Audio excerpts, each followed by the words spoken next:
को मैं एवरीवन उम्मीद करती हूँ आप सब खैरियत से होंगे। आज हम चैप्टर नंबर 2 की एग्जांपल्स डिस्कस करेंगे, जो कि हमने ये चैप्टर कंप्लीट कर लिया है। तो मैंने आपसे कहा था कि जैसे हम चैप्टर कंप्लीट करेंगे उसके बाद हम इसकी एग्जांपल्स की तरफ बढ़ेंगे। तो एग्जांपल्स हम देख लेते हैं। एग्जांपल्स हमने करनी है आज 1, 2, 3, यानी एक 1 है हमारे पास, 1 के 2 पार्ट हैं, फिर 2 करेंगे हम और फिर 3। 2 के हमारे पास 3 पार्ट्स हैं। तो हम इसको सॉल्व करेंगे। सबसे पहली एग्जांपल है, express the following decimal in the form of p by q where p and q are real numbers and q is not equal to 0, यानी q 0 के बराबर नहीं है। ये हमें शो करता है कि ये एक रैशनल नंबर है, लेकिन रैशनल नंबर टर्मिनेटिंग और नॉन टर्मिनेटिंग दोनों होते हैं। तो ए पार्ट देखते हुए हम ये पता लगा सकते हैं, ए और बी पार्ट, कि टर्मिनेटिंग है या नॉन टर्मिनेटिंग। तो 0.3 बार है। बार का मतलब होता है वो नंबर रिपीट हो रहा है। आपने पढ़ा है कि बार का मतलब होता है कि कोई चीज़ कॉन्जुगेट लिया है हमने उसका। बट अगर आप इस सेशन में न्यू हैं तो मैं आपको बताती चलूँ कि बार 2 टाइप्स के होते हैं। One is the terminating non terminating bar and the second one bar shows the conjugate of the number. अगर हमारे पास 3 है, उसके पहले, जैसे यहाँ पर 3 है, इससे पहले अगर हमारे पास प्लस होता, माइनस होता और फिर ऊपर बार होती, यानी हमने इसका कॉन्जुगेट लिया है।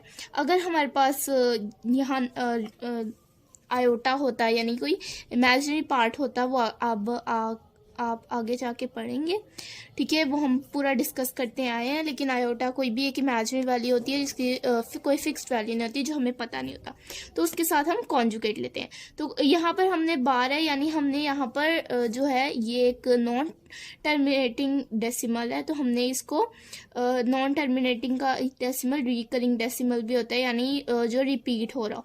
तो ये रिकरिंग डेसिमल है, उसको हमने चेंज करना है p by q की फॉर्म में, यानी एक क्वेश्चन की फॉर्म में चेंज करना, क्वेश्चन, ठीक है, क्वेश्चन की फॉर्म में इसे हमने चेंज करना है, यानी ये रिपीट हो रहा है। तो यहाँ पर हमारे पास ये रिकरिंग हो रहा है। तो सेम हमने बस इसको p by q की फॉर्म में चेंज करना है। उसका प्रोसेस क्या होगा मैं आपको बताऊंगी।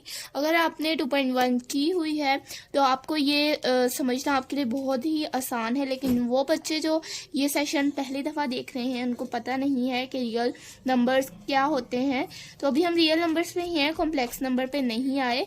रियल नंबर्स वो होते हैं जो हमारे पास एक फ्लो चार्ट है, जहाँ पर मैं आपको फ्लो चार्ट समझाती हूँ। आप अभी कॉम्प्लेक्स नंबर को छोड़ दें और प्योर इमेजिनरी नंबर को भी छोड़ दें। रियल नंबर्स रैशनल नंबर भी हो सकते हैं और इरेशनल भी।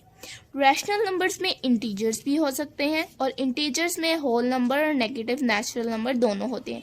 यानी इंटीजर्स वो होते हैं जो माइनस और प्लस साइन के साथ लिखे जा सके।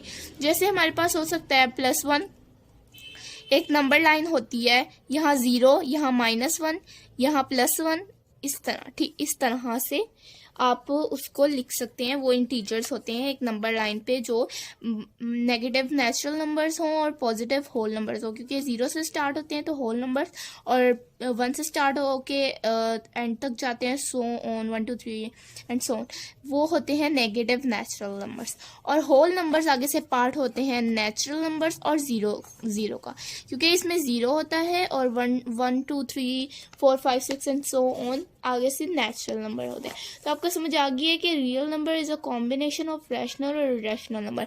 रैशनल नंबर क्या होते हैं? रैशनल नंबर वो होते हैं या तो वो रिकरिंग होते हैं, ठीक है, और या नॉन टर्मिनेटिंग होते हैं, ठीक है, वो रैशनल नंबर होते हैं। इरेशनल नॉन रिकरिंग और नॉन टर्मिनेटिंग, टर्मिनेटिंग और नॉन टर्मिनेटिंग और नॉन रिकरिंग, यानी ना वो टर्मिनेटिंग होते हैं ना वो रिकरिंग होते हैं। तो वही हमने सेम इसमें बताया कि ना वो रिकरिंग होते हैं और ना वो टर्मिनेटिंग। इसकी एक दफ़ा डेफिनेशन पढ़ लेते हैं ताकि आप लोगों को क्लियर हो जाए कि इरेशनल नंबर क्या है। It may be noted that the decimal representation for irrational number is neither terminating nor repeating in blocks. The decimal form of an irrational number would continue forever and never begin to repeat the same block of digits. यानी ये कहना चाह रहे हैं कि decimal जो irrational number होते हैं वो नंबर्स होते हैं जिसमें एक डिजिट के बाद जो डेसिमल आता है और उसके बाद जो भी डिजिट्स आते हैं वो सेम नहीं होते, ना तो वो सेम होते हैं, ना वो रिपीट कर रहे होते हैं और ना ही वो रुक रहे होते हैं, यानी चलते चलते चलते चलते जा रहे होते हैं। रिकरिंग में तो हमारे पास ये होता है ना कि 0.2 है तो 2 2 2 2 2 2 2 ही रहेगा, 0.36 है तो 36 36 36 ही रहेगा, 0.40 है 40 40 40 ही रहेगा, 40 40 ही रहेगा। लेकिन यहाँ पर ना तो वो रिकरिंग होते हैं ना वो टर्मिनेटिंग होते हैं, जैसे 41 42 40 और ये सोन चलते जाते हैं। तो ये हमारे पास क्या होते हैं, रैशनल नंबर्स होते हैं। तो ठीक है, अब हम एग्जाम्पल डिस्कस करेंगे। तो एग्जाम्पल मैंने लिख ली है, एग्जाम्पल है हमारे पास express the following decimal in the form of p by q where p and q belongs to real numbers and q is not equal to 0। ठीक है, ये हमारे पास स्टेटमेंट है। उसके बाद ए पार्ट, दो पार्ट हैं इसके, ए एंड बी पार्ट। सबसे पहले हम ए पार्ट करेंगे। ए पार्ट का सोल्यूशन हमने लिखा। ए पार्ट है हमारे पास 0.33। तो हम सबसे पहले इसको x, क्योंकि हमने x की वैल्यू फाइंड आउट करने हैं, जो भी चीज़ हमने चेंज करनी है या फाइंड आउट करनी है तो हम उसे x दे देते हैं, कहते हैं, हम उसे कहते हैं कि ये x के बराबर है। जैसे p by q है, अभी हमने वो फाइंड आउट करना है तो हम x के बराबर इसको दे देंगे। तो हम कहेंगे let x is equal to 0.3 bar. ठीक है, 0.3 बार। अब हम ये कह सकते हैं कि 0.3 बार है तो हमने कहा था कि 0.3 बार, अभी मैंने आपको समझाया कि बार दो टाइप्स की होती हैं। एक बार जो रिपीट हो रहा है, तो ये वो बार है जो नंबर रिपीट हो रहा है। तो हम लिख सकते हैं कि x can be written as, आप एक स्टेटमेंट लिखें x can be written as, अगर आप लिखना चाहे, वरना आप x is equal to 333 and so on कर सकते हैं। ठीक है, तो हम इसको नाम दे देंगे फर्स्ट इक्वेशन का जो हमने खुद बनाई। अब आप देखें तो पॉइंट के बाद सिर्फ एक डिजिट है, यानी अगर हम इसको 0.3 को चेंज करें डेसिमल में, 0.3 को हम चेंज करें, सॉरी ऐसे भी कर सकते हैं 3 बाय, लेकिन हमने लोएस्ट p by q की फॉर्म में करना है तो हम इसको ऐसे नहीं करेंगे। तो अगर 3/10 करें तो 10 से डिवाइड होगा। ठीक है, 10 से डिवाइड होगा, लेकिन चूंकि हमने लोएस्ट फॉर्म में करना है तो हम इसको मल्टीप्लाई करवा लेंगे 10 से। एक दफ़ा क्वेश्चन दिखा देती हूँ, दोबारा समझा देती हूँ। तो यहाँ पर आपने 3 है तो 3 इन्होंने क्या किया हुआ है, which can be written as x is equal to 0.33, वही सेम नंबर लिखा हुआ है, कुछ भी नहीं किया हुआ। तो यहाँ पर भी जब हम इसका डेसिमल हटाएंगे तो ये 10 बन जाएगा, तो हम इसको फिर ऊपर लाके मल्टीप्लाई हो जाएगा, तो 3 मल्टीप्लाई बाय 10। तो हम क्या करेंगे, multiply equation 1 by 10, multiply equation 1 by 10। तो x मल्टीप्लाई हो जाएगा 10 से और 0.333 एंड सो ऑन मल्टीप्लाई हो जाएगा 10 से। तो अगर आप कैलकुलेटर से इसको मल्टीप्लाई करवा के देखें तो इसका आंसर तो आपको पता है कि इसका आ जाएगा 10x। ठीक है, और इसका क्या आ जाएगा 0.33।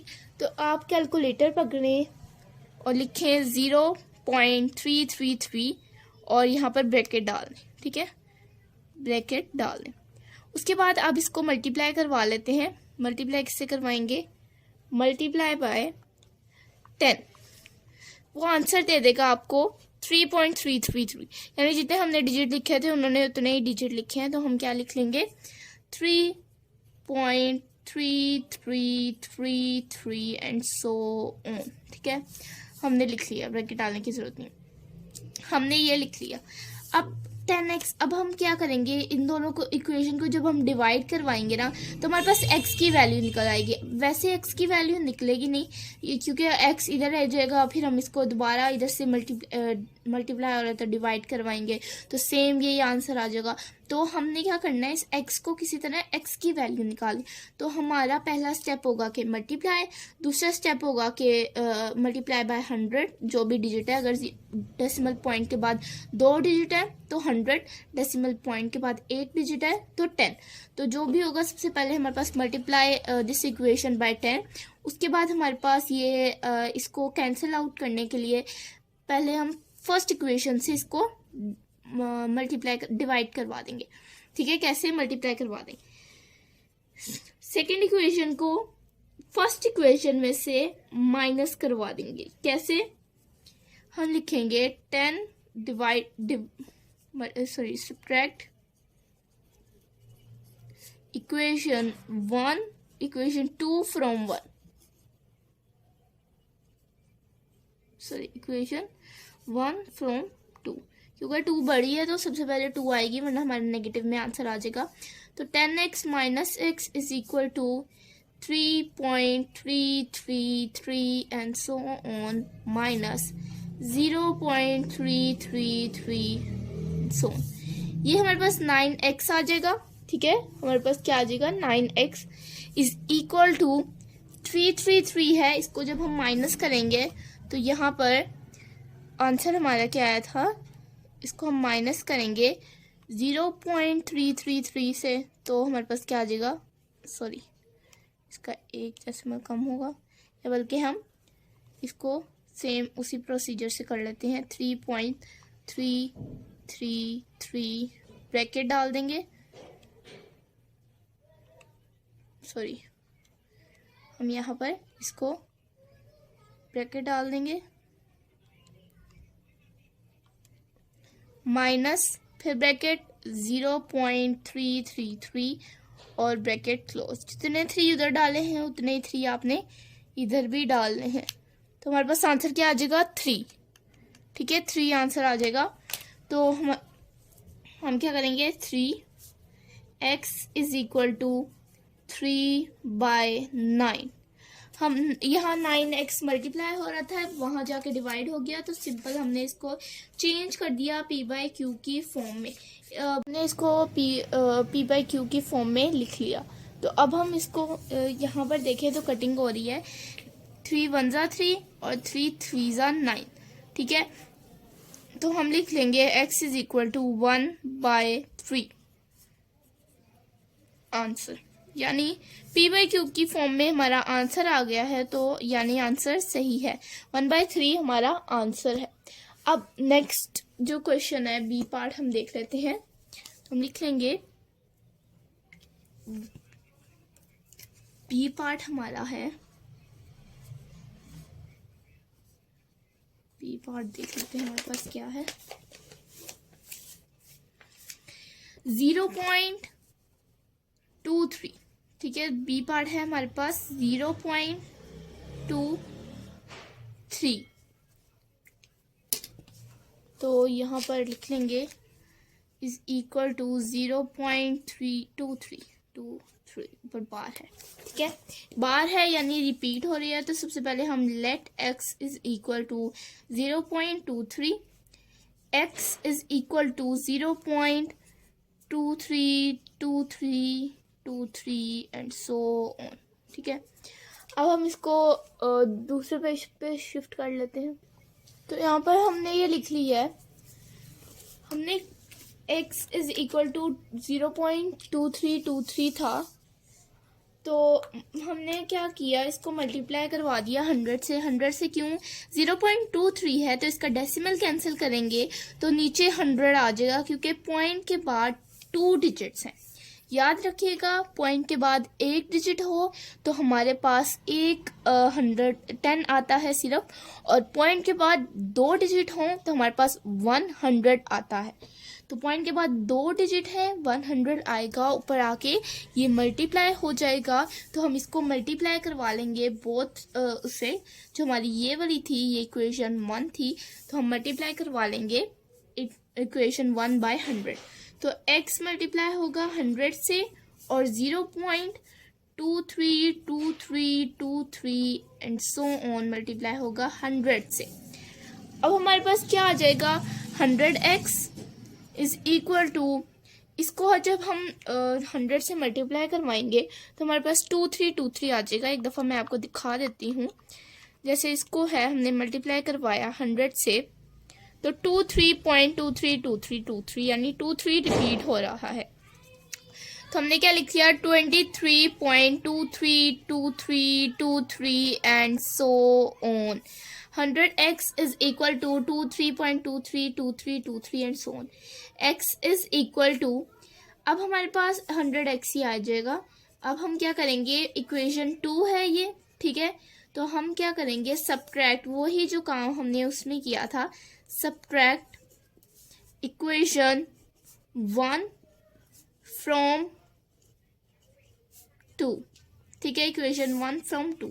तो 100x minus x is equal to 23.2323 minus 0.2323।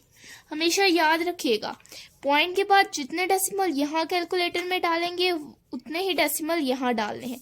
जैसे इसको हम माइनस करेंगे तो हमारे पास 99x आ जाएगा। लेकिन हमने इसको कैसे माइनस करना है देखें। सबसे पहले एक कर्व ब्रैकेट लगानी है, उसके बाद 23.2323 दो दफ़ा लिख देना है, 23 दो दफ़ा लिख देना है डेसिमल के बाद। फिर curve bracket close minus curve bracket open, 0 point, जितने डिजिट पॉइंट के बाद हमने यहाँ लगाए यानी दो दफ़ा लगाया 23, तो यहाँ भी 2 दफ़ा 23 आएगा। जैसे 23 हमने ब्रैकेट क्लोज कर दिया, आंसर क्या आया 23, ओनली 23। तो हमने क्या लिख दिया 23। तो x इज इक्वल टू 23/99। हम इसको डिवाइड करवा के देख लेते हैं। वैसे ये इसी फॉर्म में है, वैसे कटिंग नहीं होगी, फिर भी 23 करेंगे तो हमारे पास 23/99 करेंगे, 23/99, तो हमारे पास 23/99 ही आएगा। 0.232323 जो हमारा ऊपर वाला डिजिट था हमने उसको चेंज किया इसमें, तो हमारे पास आ गया। अब मैं आपको कुछ ट्रिक्स बताती हूँ जिसके थ्रू आप जान सकते हैं आपका आंसर ठीक है। सबसे पहले हम स्टेप्स की बात करेंगे। ऐसा क्वेश्चन आए तो आपने सिर्फ 2 स्टेप ज़हन में रखने हैं। सबसे पहला मल्टीप्लाई करवाना है उसको पॉइंट के बाद जितने भी नंबर हैं उससे, यानी पॉइंट के बाद 2 नंबर्स थे तो 100 से, पॉइंट के बाद 1 नंबर है तो 1 डिजिट है रिपीट हो रहा है तो 10 से, पॉइंट के बाद 3 डिजिट है तो 1000 से, ठीक है। दूसरा स्टेप सब्ट्रैक्ट करवाना है इक्वेशन 1 जब हमने बनानी है उसको, और इक्वेशन 1 हमारी थी ऊपर वाली जो क्वेश्चन में गिवन था। इक्वेशन 2 हमारी तब बनी जब हमने 100 से या 10 से या 1000 से मल्टीप्लाई करवाया इक्वेशन 1 को, यानी क्वेश्चन वाली स्टेटमेंट को। इक्वेशन 2 हमारे पास तब बन गई। तो फिर हमने जब सब्ट्रैक्ट करवाया स्टेप 2 में, तो हमने इक्वेशन 2 को 1 में सब्ट्रैक्ट करवाया। 1 को 2 में करेंगे तो आंसर गलत हो जाएगा, तो आपने 2 को 1 में करना है और हमारे पास फिर इसका आंसर आ जाएगा। आंसर को देखने के लिए आंसर ठीक है या नहीं, सबसे पहले आपने यहाँ पर आपके पास ये वाला साइन होता है तो आपने इसको क्लिक करना है। ऊपर आपने लिखना है 23 और नीचे आपने लिखना है 99। आपके पास ये फॉर्म आ जाएगी अगर आपका साइंटिफिक कैलकुलेटर। अगर आपका साइंटिफिक नहीं है तो आपके पास पॉइंट में आंसर आ जाएगा, ऐसे आंसर आ जाएगा आपके पास। तो अगर आंसर में क्वेश्चन का पार्ट हो यानी खाली ये हो, ठीक है, ये सब कुछ हो, तो आपने समझ जाना है कि ये है और इसके ऊपर बार है, यानी आपका आंसर बिल्कुल ठीक आया है। दूसरा ऑप्शन आपको चेक करने का 0.2323232323 आपने इक्वल करना है, ठीक है। अब आपके पास 0.23 आ जाएगा। आपको ये अगर आप साइंटिफिक कैलकुलेटर यूज़ कर रहे हैं, अगर आप नॉर्मल कर रहे हैं तब भी आपके पास यही आंसर आएगा। आपके पास वो x वाला आंसर नहीं आएगा। चाहे आप जितना भी इसको एक्सटेंड कर लें आपके पास x वाला आंसर नहीं आएगा, ठीक है। तो सबसे पहले आपने आपके पास, हाँ, अगर आप बहुत एक्सटेंड करेंगे तो आपके पास एक्स वाला आंसर आ जाएगा, लेकिन कुछ कैलकुलेटर होते हैं जिसमें इतना एक्सटेंड होकर भी आंसर नहीं आता, लेकिन क्योंकि साइंटिफिक कैलकुलेटर है तो इसमें आंसर आ गया है इस फॉर्म में। वैसे नॉर्मल कैलकुलेटर्स में ऐसे आंसर नहीं आता। तो अगर आपके पास साइंटिफिक है तो इस तरह आंसर आ जाएगा, तो आपको पता लग जाएगा जी मेरा आंसर ये आना है, यहाँ पर ये आंसर आना है, तो मैंने ये लिख देना है। ये 2 मार्क्स का बोर्ड में क्वेश्चन आता है शॉर्ट में, तो 2 मार्क्स आप आसानी से ले सकते हैं फ्री में कैलकुलेटर की मदद से, अगर कैलकुलेटर पे आप आंसर देख लें कि आंसर इसका ये आना है। आई होप ये ट्रिक्स आपको समझ आई हों। अब हम इसका क्वेश्चन नंबर एग्जाम्पल नंबर 2 करेंगे। एग्जाम्पल 2 है हमारे पास। एग्जाम्पल 2 का बस हम आज पार्ट 1 ही करेंगे। एग्जाम्पल 2, तो एग्जाम्पल 2 का पार्ट 1 हमारे पास है। बेसिकली इसमें हमने लाइन को रिप्रेजेंट करना है, रिप्रेजेंटेशन ऑफ अ लाइन, यानी एक नंबर लाइन को रिप्रेजेंट करना है। और आपने नंबर लाइन 6, 7, 8 में पढ़ी हुई है, तो इतना मुश्किल नहीं है आप लोगों के लिए। तो इसका मैं ब्रीफली आप लोगों को बताऊंगी। नंबर लाइन वो लाइन है जिस पर इंटीजर्स रिप्रेजेंट होते हैं। सपोज के यहाँ पर मैंने एक नंबर लाइन लगाई। नंबर लाइन क्या होती है वो मैं आपको बताती हूँ। हमेशा नंबर लाइन 2 एरोस के साथ चलती है, क्योंकि नंबर है तो नंबर आपको पता है कि नंबर कभी ख़त्म नहीं होते, तो नंबर लाइन भी कभी ख़त्म नहीं होती। तो ये एरोस शो करते हैं कि अभी एक्सटेंड होती जा रही है। सबसे पहले आपने मेजरमेंट्स ले लेनी है। जैसे यहाँ पर 6 इंच की मैंने लाइन लगाई है, तो 6 इंच हाफ में डिवाइड कर देना। यहाँ पर इसको हम डिवाइड कर लेंगे। आप सेंटीमीटर्स में भी लेना चाहते हैं तो सेंटीमीटर्स में ले लें। जैसे यहाँ पर 15 बन रहा है, तो 15 का हाफ तो होता है 14 का हाफ 7 होता है, तो 15 का हाफ 7.5। तो यहाँ हमने 7.5 पे एक डॉट लगा लिया जिसको हाफ में डिवाइड करेगी। इस हाफ पर 0 होगा। फिर हम मेजरमेंट्स आपने ध्यान से लेनी है, ठीक है। मेजरमेंट्स लेने में इतना टाइम नहीं लगता है, एक ही दफ़ा आप सारी मेजरमेंट्स ले लें। तो यहाँ पर हमारे पास 15 था, यहाँ पर 7.5 पे एक 0 लगाया हमने 7.5 पे।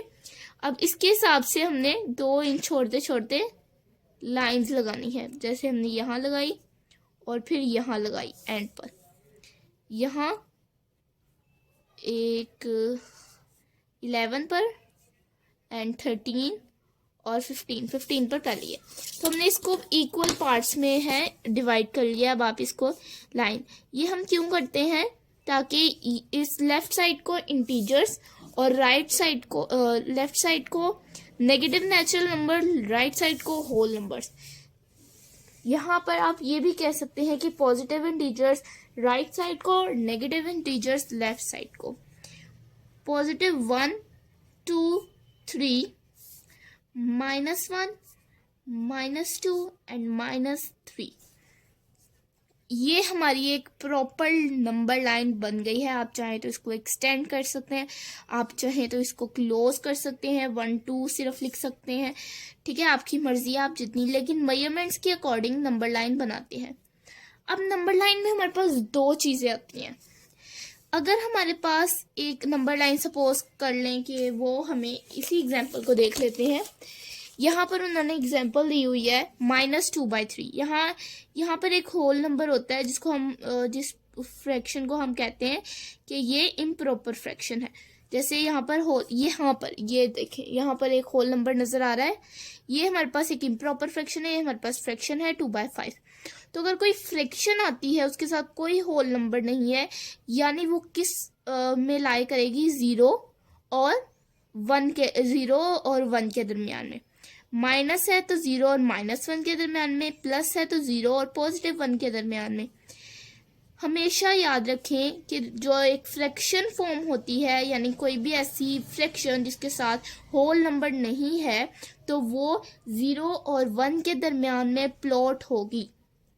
अगर उसके साथ माइनस साइन है तो ऑब्वियस सी बात है कि वो -1 और 0 के दरमियान प्लॉट होगी। अगर उसके साथ पॉजिटिव साइन है यानी कोई साइन नहीं है तो 0 और 1 के दरमियान प्लॉट होगी। और अगर 1 है या होल नंबर है कोई भी 2, 3, 4, 5 तो वो अगर 1 है तो 1 और उससे आगे वाले नंबर के दरमियान में, यानी 1 और 2 के दरमियान में। 2 है तो 2 और 3 के दरमियान में। 3 है तो 3 और 4 के दरमियान में।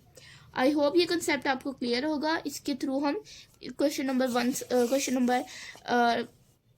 1 का पार्ट 1 सॉल्व करते हैं।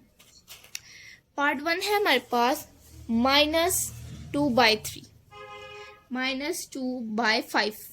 ठीक है, अब हमने रिप्रेजेंट करना है इसको एक नंबर लाइन की फॉर्म में। नंबर लाइन ऑलरेडी हम बना चुके हैं। माइनस है यानी -1 और 0 के दरमियान में प्लॉट होगी। तो -1 0 और -1 minus sign indicates that minus वाले हिस्से में यानी लेफ्ट हिस्से में होगी और कोई फ्रैक्शन के साथ होल नंबर यानी 0 और 1 के दरमियान प्लॉट होगी। तो यहाँ पर हमारे पास सबसे पहले हमने क्या देखना है, सबसे पहले हमने नीचे वाला डिनोमिनेटर देखना है। नीचे वाले डिनोमिनेटर हमारे पास 5 है यानी 0 और 1 के दरमियान 5 इक्वल डिविजन्स करेंगे। डिविजन्स कौन सा नंबर हमें बताएगा? डिनोमिनेटर बताएगा। डिनोमिनेटर हमारे पास 5 है तो हमें 5 ही बताएगा। तो यहाँ पर हम देख लेते हैं, ये हमारा तकरीबन 2.5 का गैप बन रहा है, इक्वल है 2.5। तो हम इस पे दो पॉइंट छोड़ के, जैसे 1, 2 ये पॉइंट छोड़ा तो तीसरे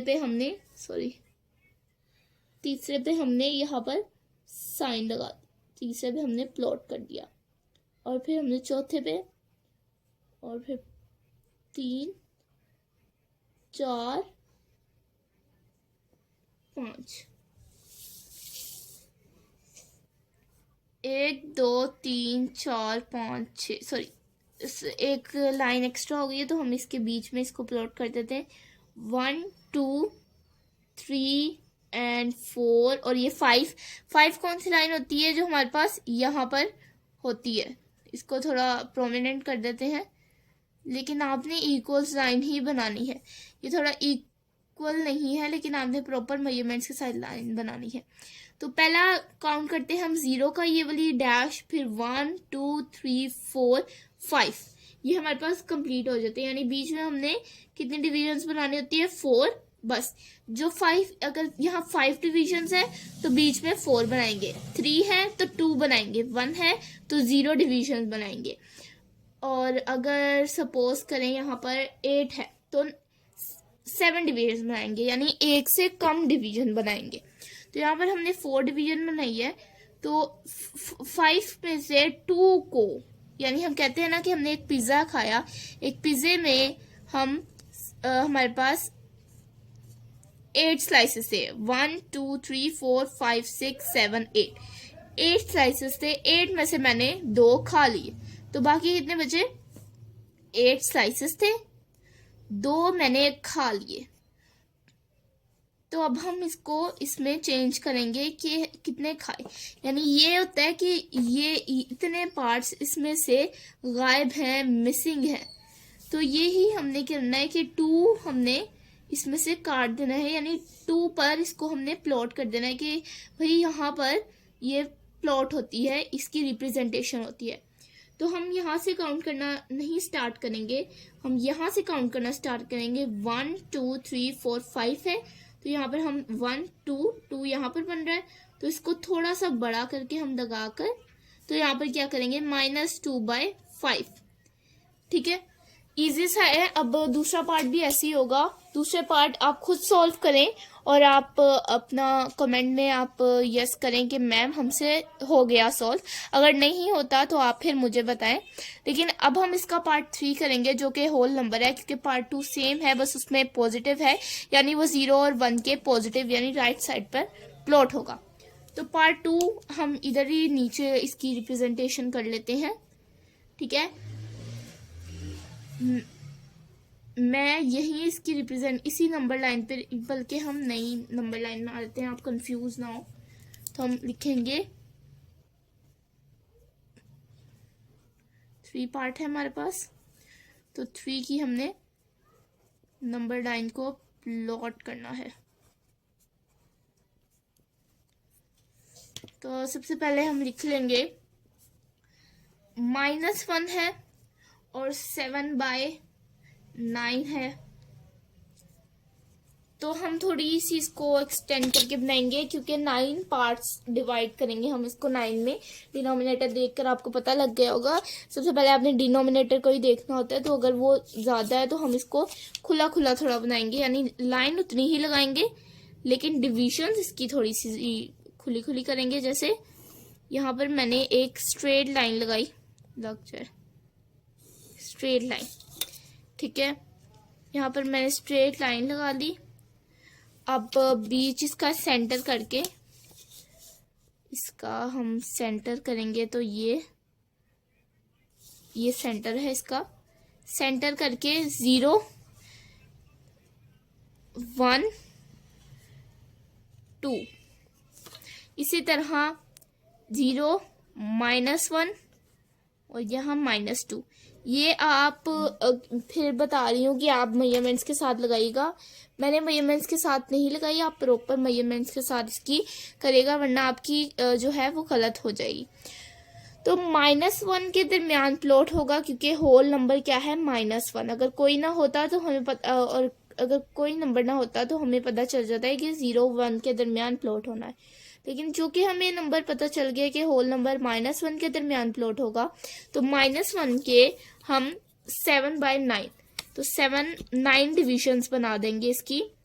तो यहाँ पर ऐसे, तो हम इसकी 9 डिविजन्स बनाएंगे। 1 2 3 4 5 6 7 8 9, 8 डिविजन्स बेसिकली हमने बनानी है। 1 2 3 4 5 6 7 एंड 8। तो ये 8 डिविजन्स मैंने बना ली हैं। तो ये बीच वाले डॉट रिमूव कर देती हूँ ताकि आपको इशू ना हो। तो बेसिकली हमने कितनी डिविजन बनाई थी? 8 डिविजन। तो 8 डिविजन हमने बना लिए हैं। आपने प्रॉपर मेजरमेंट्स के साथ डिवीजन बनानी है। अभी मैं सिर्फ आपको प्लॉट करना बता रही हूँ, तो यहाँ पर आपने प्रॉपर मेजरमेंट्स के साथ इसकी डिविजन्स बनानी है। तो यहाँ पर कहाँ पर प्लॉट होगा? -1 है, 9 डिविजन्स है, 7 पार्ट्स करके 1 2 3 4 5 6 7। यहाँ पर हमारे पास प्लॉट होगा और यहाँ पर हम लिखेंगे -1 7/9 हमारी रिप्रेजेंटेशन होगी। आई होप आज की वीडियो आपको प्रॉपर समझ आई होगी। बहुत इजी से हमारे कॉन्सेप्ट्स थे। अगर आपको सबसे पहले एग्जांपल्स करनी चाहिए, क्योंकि बोर्ड में ज़्यादातर पेपर एग्जांपल्स में से ही आता है, और कुछ ऐसे MCQs भी होते हैं जो एग्जाम्पल में से वो दे देते हैं। इवन के लॉन्ग भी एग्जाम्पल में से कभी कभी आ जाते हैं। तो अगर आप स्कूल में पढ़ते हैं तो स्कूल में भी ऐसा ही होता है कि आपको वो जो पेपर्स हैं वो एग्जाम्पल्स में से ज़्यादातर, मैथ के पेपर में तो ज़्यादातर शॉर्ट्स में एग्जाम्पल्स ही आती हैं। तो एग्जाम्पल्स को अच्छी तरीके से करें। जैसे ही आपकी एक्सरसाइज कंप्लीट होती है, सबसे पहले आपने अपनी एक्सरसाइज पे ध्यान देना है। एक्सरसाइज 2.1 जैसे ही होती है, आपने सबसे पहले इसकी एग्जांपल्स डन करनी है। अगर एग्जांपल्स नहीं डन की तो आपको ये समझना चाहिए कि नहीं, अभी मेरी एक्सरसाइज कंप्लीट ही नहीं हुई, एक क्वेश्चन मेरा एग्जांपल का रहता है। तो एग्जांपल्स ज़रूर करें। अपना बहुत सारा ध्यान रखें। अल्लाह हाफिज़।